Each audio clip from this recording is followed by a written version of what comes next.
ಬಣ್ಣದ ಗುಣವೇ ಹಾಗೆ. ಒಂದು ಸಲ ಒಬ್ಬ ಕಲಾವಿದ ಬಣ್ಣವನ್ನ ಪ್ರೀತಿಸ್ತಾ ಹೋದ್ರೆ ಆ ಒಂದು ಸೆಳೆತ ಬಿಡೋದಿಲ್ಲ.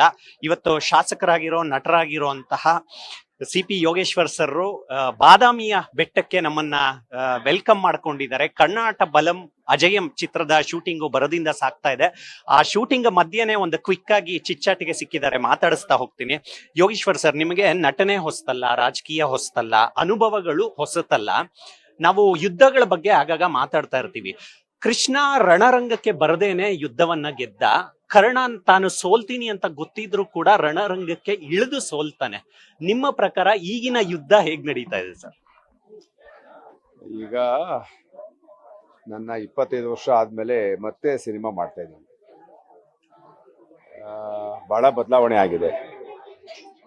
ಇವತ್ತಿನ ಸನ್ನಿವೇಶಕ್ಕೆ, ಇವತ್ತಿನ ಜನಗಳಿಗೆ ಸ್ವೀಕಾರ ಆಗ್ತಕ್ಕಂಥ ಸಿನಿಮಾ ಮಾಡಬೇಕು.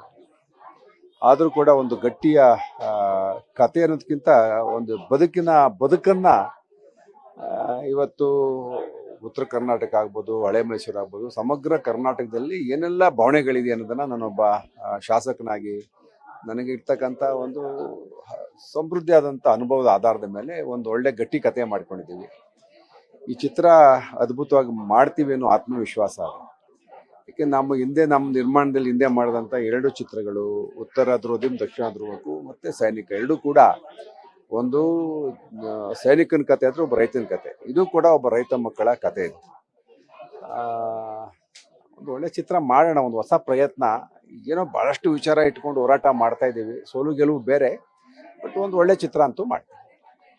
ಸೈನಿಕ ಸಿನಿಮಾಗೆ ಡಿ.ಕೆ. ಶಿವಕುಮಾರ್ ಅವರು ಕ್ಲಾಪ್ ಮಾಡಿದ್ರು. ಅದಾದ್ಮೇಲೆ ಈ ಚಿತ್ರಕ್ಕೂ ಕೂಡ ಅವರೇ ಕ್ಲಾಪ್ ಮಾಡಿದ್ರು. ತುಂಬಾ ಅಪರೂಪದ ಸಂಗತಿ. ನಿಮ್ಮ ಡಿ.ಕೆ. ಶಿ ಅವರ ಗೆಳೆತನ, ಬಾಂಧವ್ಯ, ಕನೆಕ್ಷನ್ ಬಗ್ಗೆ ಏನಾದ್ರು ಹೇಳ್ಬೋದಾ? ಅವರು 25 ವರ್ಷದ ಹಿಂದೆನೂ ಕೂಡ ಸೈನಿಕ ಚಿತ್ರಕ್ಕೆ ಕ್ಲಾಪ್ ಮಾಡಿದ್ರು. ಮೊನ್ನೆನೂ ಕೂಡ ಕರೆದೆ, ಅವ್ರಿಗೆ ಆಶ್ಚರ್ಯ ಆಯಿತು. ನಾನು ಹೇಳಿದೆ, ನನ್ನ ಮಗ ಮಾಡ್ತಾ ಇದ್ದಾನೆ, 2 ಚಿತ್ರ ಮಾಡಬೇಕು ಅಂತ ಇದ್ದೀನಿ. ಭಾಳ ಖುಷಿಪಟ್ಟು ಪ್ರೀತಿಯಿಂದ ಅಭಿಮಾನದಿಂದ ಬಂದು ಅವನ್ನ ಅರಸು ಹೋಗಿದ್ದಾರೆ. ನಾವು ನಿಮಗೆ ಗೊತ್ತಿದೆ, 25-30 ವರ್ಷದಿಂದ ಒಡನಾಟದಲ್ಲಿ ಇದ್ದೀವಿ. ಇವತ್ತು ಅವರು ಮುಖ್ಯಮಂತ್ರಿ ಆಗಿದ್ದಾರೆ. ನಮಗೂ ಕೂಡ ಹೆಮ್ಮೆ ಇದೆ. ನನಗೀಗ ನಮ್ಮ ಜಿಲ್ಲೆಯಲ್ಲಿ ಭಾಳ ಏನು ರಾಜಕೀಯ ಚಟುವಟಿಕೆಗಳಿಲ್ಲ. ನಾನು ಈ ಒಂದು ಅವಕಾಶವನ್ನು ಉಪಯೋಗಿಸ್ಕೊಂಡು 1-2-3 ಒಳ್ಳೆ ಸಿನಿಮಾ ನಿರ್ಮಾಣ ಮಾಡೋಣ ಕನ್ನಡ ಚಿತ್ರರಂಗದಲ್ಲಿ, ನಂದು ಒಂದಷ್ಟು ಕೊಡುಗೆ ಕಾಂಟ್ರಿಬ್ಯೂಷನ್ ಇರಲಿ ಅಂತೇಳಿ ನಾವೀಗ ಸಿನಿಮಾ ನಿರ್ಮಾಣಕ್ಕೆ ಬಂದಿದ್ದೀವಿ. ಕರ್ನಾಟ ಬಲಂ ಮುಹೂರ್ತ ಆದಾಗ್ಲೇ ಬೆಂಗಳೂರಲ್ಲಿ ಪತ್ರಕರ್ತರು ಪ್ರಶ್ನೆಗಳು ಕೇಳುವಾಗ ಒಂದು ಬಿಗ್ ಹಿಂಟ್ ಅನ್ನ ಓಪನ್ ಮಾಡಿ ಕೊಟ್ಬಿಟ್ರಿ. ಈ ಉತ್ತರ ಕರ್ನಾಟಕದ ರೈತರು ಮೈಸೂರು ಕಡೆಗೆ ಗುಳೆ ಹೊಡಕ್ಕೆ ಹೋಗುವಾಗ ಏನೆಲ್ಲ ಸಮಸ್ಯೆಗಳಾಗುತ್ತೆ, ಅಲ್ಲಿ ಯಾವ ತರ ರೋಚಕತೆ ತೆರೆದುಕೊಳ್ಳುತ್ತೆ ಅಂತ, ಯಾವ ಇನ್ಸ್ಪಿರೇಷನ್ ತೆರೆದುಕೊಳ್ತದ ಸರ್ ಈ ಸಿನಿಮಾ ಮಾಡ್ಲೇಬೇಕು ನಿಮ್ಗೆ? ನಮ್ಮಲ್ಲಿ ನನ್ನ ತಾಲೂಕಿನಲ್ಲೂ ಕೂಡ 7-8 ಸಾವಿರ ಜನ ಉತ್ತರ ಕರ್ನಾಟಕದ ಜನ ಬಂದು 15 ವರ್ಷದಿಂದ ಗುಳೆ ಬಂದವರು ಇದ್ದಾರೆ.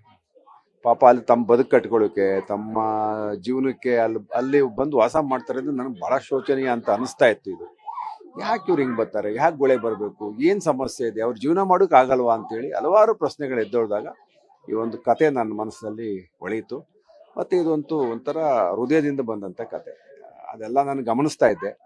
ಅವರು ವಾಪಸ್ ಹೋಗಿ ಅಂದರೂ ಹೋಗಲ್ಲ ಅಂತಾರೆ, ನಮ್ಮಲ್ಲೇ ಇರ್ತೀವಿ ಅಂತ ಹೇಳ್ತಾರೆ. ಯಾಕಂದ್ರೆ ಅವರಲ್ಲಿ ಒಂದಷ್ಟು ಉದ್ಯೋಗ ಸಿಗ್ತದೆ, ಇಲ್ಲಿಗಿಂತ ಒಂದು ಉತ್ತಮವಾದಂಥ ಜೀವನ ಮಾಡ್ತಾ ಇದೀವಿ ಅನ್ನೋ ಒಂದು ಭರವಸೆ ಅವರಲ್ಲಿ ಇದೆ. ಹಾಗಾಗಿ ಆ ಕಥಾವಸ್ತುನ ಇಟ್ಕೊಂಡು ಒಂದು ಕತೆ ಮಾಡಿದ್ದೀವಿ. ಚಾಲುಕ್ಯ ಸಾಮ್ರಾಜ್ಯ ಇಡೀ ದೇಶಕ್ಕೆ ಮಾದರಿಯಾದಂಥ ಸಾಮ್ರಾಜ್ಯ. ಅಂಥ ಸಾಮ್ರಾಜ್ಯದ ನೆರಳಲ್ಲಿ ಇವತ್ತು ಇನ್ನೂ ಬಡತನ ಇದೆ, ಅನಕ್ಷರಸ್ತೆ ಇದೆ, ಇನ್ನೂ ಜನ ಗುಳೆ ಹೋಗ್ತಾರೆ. ಇದು ನಮಗೆ ಒಂಥರ ಗಿಲ್ಟ್ ಅಂತ ಅನಿಸುತ್ತೆ. ಅದು ಒಂದು ಸ್ವಲ್ಪ ತೋರಿಸ್ಬೇಕು ಅನ್ನೋ ದೃಷ್ಟಿಯಿಂದ ಆ ಚಿತ್ರಕಥೆ ಆಯ್ಕೆ ಮಾಡ್ತೀವಿ. ಸರ್, ಪ್ರತಿಯೊಬ್ಬ ಮಗನಿಗೂ ಅಪ್ಪ ಹೀರೋ ಆಗಿರ್ತಾನೆ. ಪ್ರತಿಯೊಬ್ಬ ಅಪ್ಪನಿಗೂ ಮಗನಲ್ಲಿ ಹೀರೋ ಕಾಣ್ತಾ ಇರ್ತಾನೆ ಒಬ್ಬ ಅಪ್ಪ.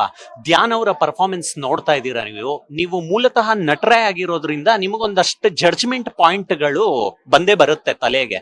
ಯಾವ ತರ ಪರ್ಫಾರ್ಮೆನ್ಸ್ ಮಾಡ್ತಿದ್ದಾರೆ ಸರ್? ನನಗೆ ಅನ್ಸುತ್ತೆ ಅವನಿಗೆ ನಾನೇನು ಬಹಳ ಅದಕ್ಕೆ ಪೂರ್ವ ತಯಾರಿ ಮಾಡಿಬಿಟ್ಟಿದ್ದಾನೆ ಅಂತಲ್ಲ, ಬಟ್ ಅವನಿಗೆ ಒಂದು ಸಿನಿಮಾ ನಟನಾಗಬೇಕು ಅಂತ ಒಂದು ಛಲ ಇದೆ. ನಾನೇನು ಅವನ್ನ 1-2 ಸಿನಿಮಾ ನಮ್ಮ ಸಂಸ್ಥೆಯಿಂದ ಪ್ರೊಡ್ಯೂಸ್ ಮಾಡ್ತೀವಿ. ನನಗೆ ಒಂದು ಕಾನ್ಫಿಡೆನ್ಸ್ ಇದೆ, ಅವನು ದೊಡ್ಡ ನಟ ಆಗ್ತಾನೆ. ಎಲ್ಲ ತಂದೆನೂ ಮಕ್ಕಳ ಬಗ್ಗೆ ಹಾಗೆ ಹೇಳ್ತಾರೆ, ಬಟ್ ಇವನಲ್ಲಿ ಅದೊಂದು ತಾಕತ್ತಿದೆ, ಆ ಡೆಡಿಕೇಶನ್ ಇದೆ, ಅದಕ್ಕೆ ಶ್ರದ್ಧೆ ಇದೆ, ಶ್ರಮ ಇದೆ, ಅದೃಷ್ಟ ಅವಕಾಶಗಳು ಅವ್ರಿಗೆ ತೆರೆದುಕೊಳ್ತಿದೆ ಅನ್ನೋ ಒಂದು ಭರವಸೆ ಇದೆ. ಇವತ್ತು ಚಿತ್ರರಂಗದಲ್ಲಿ ನಾಯಕ ನಟರ ಕೊರತೆಯೂ ಕೂಡ ಕನ್ನಡ ಚಿತ್ರರಂಗದಲ್ಲಿ ಕಾಡ್ತಾ ಇದೆ. ಒಂದು ಒಳ್ಳೆ ಉತ್ತಮವಾದ ಅವಕಾಶ. ಅವನಿಗೆ ಬಹುಶಃ ಮುಂದಿನ ದಿನಗಳಲ್ಲಿ ಒಬ್ಬ ಕನ್ನಡ ಚಿತ್ರರಂಗದಲ್ಲಿ ಒಬ್ಬ ನಟನಾಗ್ತಕ್ಕಂಥ ಎಲ್ಲ ಅವಕಾಶಗಳು ಇರುತ್ತೆ. ಸರ್, ಈ ಶೂಟಿಂಗ್ ಸ್ಪಾಟ್ ಬರೋದಕ್ಕಿಂತ ಮುಂಚೆ ಬನಶಂಕರಿ ಅಮ್ಮ ದರ್ಶನ ಮಾಡ್ಕೊಂಡೇ ಬಂದ್ವಿ. ಒಂದಷ್ಟು ಸಂಪ್ರದಾಯಗಳು, ಶಾಸ್ತ್ರಗಳು, ಅವರ ಜೀವನ ಕ್ರಮ ಎಲ್ಲ ಅಬ್ಸರ್ವೇಷನ್ ಮಾಡಿದ್ವಿ. ನಮಗೆ ಗೊತ್ತಿರಲಿಲ್ಲ ಕೆಲವೊಂದು. ಒಬ್ಬ ನಾಗರಿಕನಾಗಿ, ಒಬ್ಬ ಮನುಷ್ಯನಾಗಿ ಅದನ್ನೆಲ್ಲ ಹೇಗ್ ನೋಡ್ತೀರಾ ಸರ್? ಎಷ್ಟು ಮಹತ್ವ ಇದೆ ಆ ವಿಷಯಗಳು ನಿಮ್ಗೆ? ಇಲ್ಲ, ಈಗ ಧಾರ್ಮಿಕವಾಗಿ ನಾವು, ನನ್ನ ಹೆಂಡತಿ ಕೂಡ ಬನಶಂಕರಿ ದೇವಸ್ಥಾನಕ್ಕೆ ಪ್ರತಿನಿತ್ಯ ಹೋಗ್ತಾಳೆ. ಅದೊಂದು ಕಳೆದ 15 ವರ್ಷದಿಂದ ಪ್ರತಿನಿತ್ಯ ಬೆಳಿಗ್ಗೆ ಅವಳು ಕಾಯಕ ಏನಪ್ಪಾ ಅಂದ್ರೆ ಬನಶಂಕರಿನ ಹೋಗಿ ಪೂಜೆ ಮಾಡ್ತಕ್ಕಂಥದ್ದು. ಬಹುಶಃ ಅದೇ ಪ್ರೇರಣೆ ಇರಬೇಕು. ನಾವು ನಮ್ಮ ಸಿನಿಮಾದಲ್ಲಿ ಮೊದಲನೇ ಚಿತ್ರನೇ ಬನಶಂಕರಿಲೇ ಮಾಡ್ತಾ ಇದ್ದೀವಿ. ಹಾಗಾಗಿ ಏನೋ ಒಂದು ಕನೆಕ್ಷನ್ ಇದೆ ಅಂತ ಅನ್ಸುತ್ತೆ, ನೋಡೋಣ. ಕೊನೆಯದಾಗಿ, ರಾಜಕೀಯ ಬೇಡ ಅನ್ನುವಂತ ಮಾತು ನಿಮ್ ಬಾಯಿಂದ ಬಂತು. ಆದ್ರೂ ಕೇಳ್ತೀನಿ, ಕಾವೇರಿ ಹೋರಾಟದ ಬಗ್ಗೆ ಸಾಕಷ್ಟು ಚರ್ಚೆಗಳಾಗ್ತಾ ಇದೆ. ತಮಿಳುನಾಡು ವರ್ಸಸ್ ಕರ್ನಾಟಕ ಅನ್ನುವಂತ ಚಿತ್ರಣ ಇದೆ. ನಿಮ್ಮ ಫೈನಲ್ ಸ್ಟೇಟ್ಮೆಂಟ್ ಅದ್ರ ಬಗ್ಗೆ? ಕಾವೇರಿ ನೀರು ಸದ್ವಿನಿಯೋಗ ಆಗಬೇಕು. ಅದಕ್ಕೆ ಡಿ ಕೆ ಶಿವಕುಮಾರ್ ಪ್ಲಾನ್ ಮಾಡ್ತಾರೆ ಅನ್ನೋ ಒಂದು ವಿಶ್ವಾಸ ಇದೆ. ಬಾಳಿಂದ ನಾವು ನೋಡ್ಕೊಂಡು ಬರ್ತಾ ಇದ್ದೀವಿ. ಇದು ನಿರಂತರವಾದಂಥ ಒಂದು ಡಿಸ್ಪ್ಯೂಟ್ ಎರಡು ರಾಜ್ಯಕ್ಕೂ. ಅದು ಬಹುಶಃ ಬೇಗ ಬಗೆಹರಿತದೆ. ಮೇಕೆದಾಟ್ ನಾವು ಮಾಡ್ತೀವಿ, ನಮ್ಮ ಪಾಲನ್ನ ನಾವು ದಕ್ಕಿಸ್ಕೊತೀವಿ.